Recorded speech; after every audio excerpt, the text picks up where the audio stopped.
Shalom, shalom, bana mboka, mbote na bino baso esika bozali, nzamba pambola bino, bana Congo vraiment, mboka kitoko, mboka monene, na pesi bino mbote, et nalingi na sala vidéo oyo, parce que nalingi na beta sete, nalingi na tirer sonnette d'alarme, mes amours appelé coup de gueule, cri du cœur, parce que franchement, na kanda na kati nanga vraiment, donc moyen na zala baba ezate, fallait penser na sala vidéo oyo, pour naïbisa bino, comme je l'ai dit, ils ont vraiment sonné d'alarme ou bien à moi, voilà quoi. Ils ont moi, oui, coup de gueule, comme on dit en français. Même ceux qui coup de gueule, wana na omekaka ko luango vraiment calmement, en essayant d'expliquer vraiment ce qui m'irrite au plus haut point. Nauti Kolanda Penza émission na France 5, na télévision française. Comme on a la grande librairie. C'est une très bonne émission littéraire en général que j'aime beaucoup. Et là, il se trouvait que cette émission, donc la première partie était réservée à Marie Scondé, donc Ouaouti Pendakoti Kabiso, une très grande femme écrivaine guadeloupéenne, vraiment qui a fait, bon voilà quoi, merveilleuse œuvre. Et puis la deuxième partie, ESO concernait le génocide rwandais, donc enfin, pour être vrai, le génocide des Tutsis au Rwanda en 1994. Alors, vous savez, nous approchons, donc comme en avril, souvent en avril, nous avons approché la période où penza ba Tutsi bazo commémorer génocide na bango. En tout cas, respect, il n'y a pas de souci. En 1994, il s'est passé des choses innommables, des atrocités.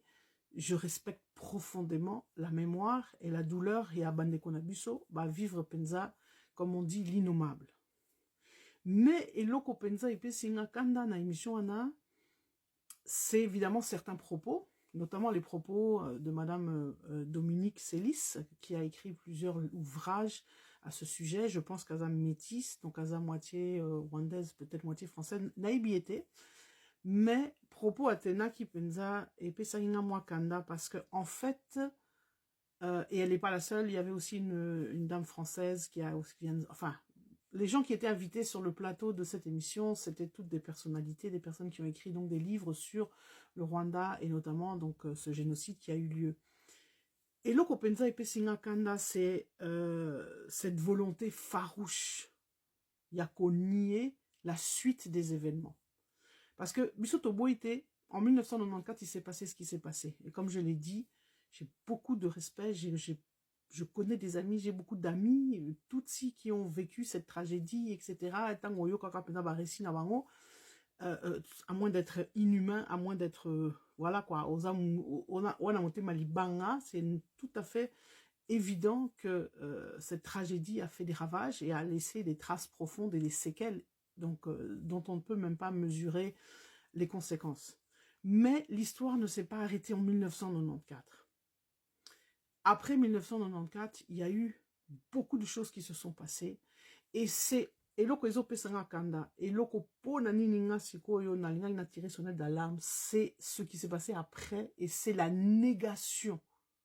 Il y a babiloko na oeleka qui après. Et ce qui m'a énervé dans les propos, il y a moi Siwana, c'est justement cette volonté farouche de nier la suite des événements. C'est-à-dire qu'il y ait Azo Loba avec force, comme on dirait, et avec des mots vraiment même très forts, que tout ce qui s'est passé après, et notamment Tango Bisoto dénonçait cette espèce de contre-génocide qui a eu lieu après. C'est-à-dire que lorsqu'enfin Kagame est arrivé au pouvoir, Nabatonae, la conquête du Congo, donc au travers de l'AFDL de Laurent Désiré Kabila, etc., était tout simplement une mascarade, ou disons un maquillage pour Napenza qu'on répliquer et pour qu'on s'est vengé. Et aujourd'hui, de nombreux rapports des Nations Unies, etc., ont prouvé que dans les camps dans lesquels s'étaient réfugiés les Rwandais et les fameux génocidaires rwandais au Zaïre à l'époque, massacrer penza bato ebele.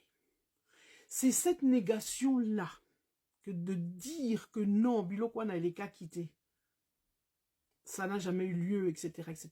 Premièrement, oezope sanga kanda. Mais au-delà de ça, C'est tout un discours dans lequel nous sommes en train de vivre depuis plus de 30 ans que le gouvernement de Kagame et d'autres ont mis en place, qui est celui de nier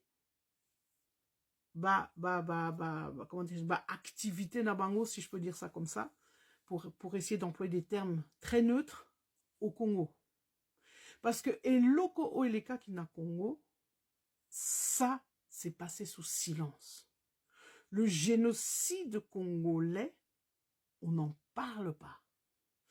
Et nier cela, na nengepe bazala ki penza ko salango, na émission ana, même si dans cette émission, il faut être juste, à aucun moment on a parlé du Congo. À aucun moment, Moutalobi, Makamwa Congo, on a cité même le nom du Congo ou quoi que ce soit. Non, les personnes sont restées dans le cadre de leur émission qui est de parler de ce génocide donc de 1994. Mais le discours en fait de Kagame qui est de dire, et qui a toujours été de dire, oui, Bisso, nous sommes obligés d'aller intervenir au Congo, etc., parce que nous sommes menacés. Ce discours-là a été repris lelo nakatia émission. Yangwana penza et pesinga kanda makasi parce que to yebi que wana eza lokuta. Expliquez-moi s'il vous plaît. Aujourd'hui, nous sommes en 2024. Et cette dame, Madame Célis, est en train de nous expliquer qu'à la frontière, c'est pourquoi je dis on n'a pas parlé du Congo, mais elle a juste évoqué qu'à la frontière du Rwanda et du Congo, se trouvent encore les lots des génocidaires, au bazo zelakaka, opportunité moko po basilisa musala na bango au babanda qui na 1994. C'est ça qui est le plus grand mensonge sur lequel se base aujourd'hui toute la défense et la politique rwandaise. Wanaza Lokuta, aujourd'hui, plus de 30 ans après, il n'y a plus de génocidaires. S'il y a eu génocidaires, on a eu le temps de les exterminer, de les tuer pendant toutes ces années entre 1996, style et l'eau. Donc, discours Wana Eza Lokuta.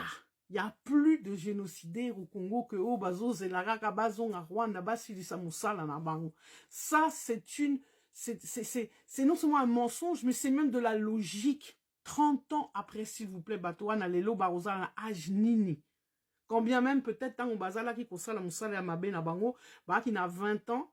Bon, lelo 30 ans après ba na 50 ans. Est-ce que franchement bozo kanisa ke bata 50 ans ou 60 ans?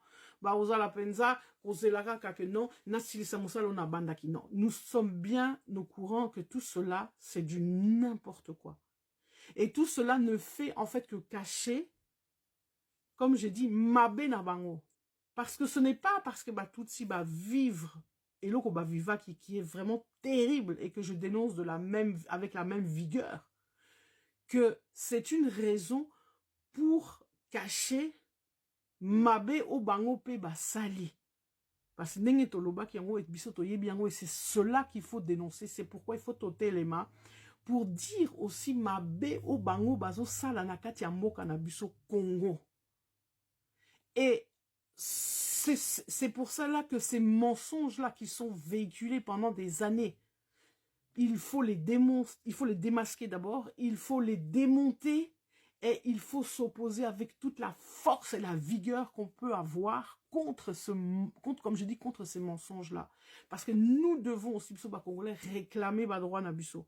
Je sais qu'on le fait. Beaucoup de Congolais le font. Merci à toutes ces personnalités, comme à commencer par le docteur Mukwege et tant d'autres, qui se battent au quotidien pour la reconnaissance. Il y a un génocide congolais pour la reconnaissance, il y a un massacre pour tout cela.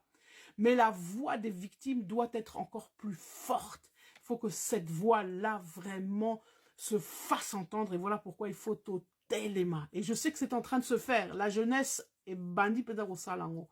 Malheureusement, il me reste plus de temps parce que 10 minutes, on a déjà ezokende. Peut-être dans la vidéo moussousou. Pour vraiment na kota na mozindo parce que vraiment na nakanda. Et nalingi penza ke likambwana oe uti koleka na grande librairie et ça la m'a souté. On doit se lever, on ne doit plus accepter cela, on doit réagir bandeko. Il faut que nous réagissions. Voilà. Nzama pambola bino, peut-être dans sa vidéo moussousou. Là, en tout cas, ça va couper.